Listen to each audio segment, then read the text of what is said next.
বন্ধুরা, আমি Preeti. Welcome back to my another blog.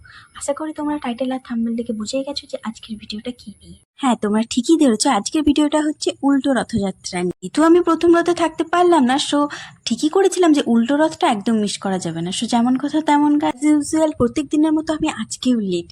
তো আমার সখী আমাকে আনতে আসার পরেই আমি বেরোই 7টা থেকে 7:30টার মধ্যে। ততক্ষণে রথ মামার বাড়ি থেকে মাসির বাড়ি পৌঁছে গেছে।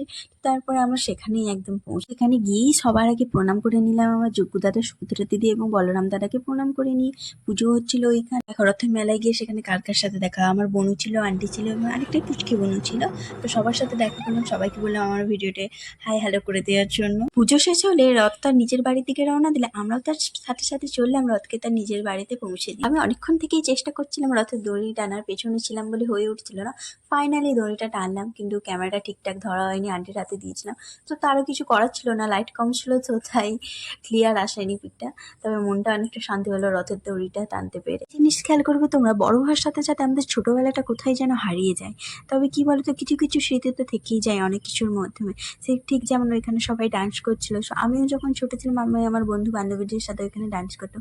তো সেই স্মৃতিটাই মনে পড়ে গেল যে আমিও একটা সময় এরকম ছোটবেলায় ডান্স করেছি। সাথে সাথে যেমন অনেক কিছুই পরিবর্তন হয়, আমাদেরকে সেটা মানিয়ে নিয়েও থাকতে হয়। এটা নিয়ে মন খারাপ করলে তো চলে না, তাই জীবনটাকে এগিয়ে নিয়ে যেতেও হয় তার সাথে সাথে। যোগ্য দাদার মন খারাপ, তার মামা বাড়ি মাসি বাড়ি থেকে আবার তার বাড়ি ফিরছে, আবার একটা বছরের অপেক্ষা।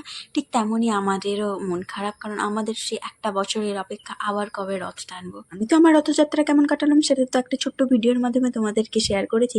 তোমরাও কেমন রথযাত্রা কাটালে সেটা কমেন্ট করে বলতে একদমই ভুলো না। এটা ভালো লাগলে like, comment, share and subscribe করতে একদমই ভুলো না।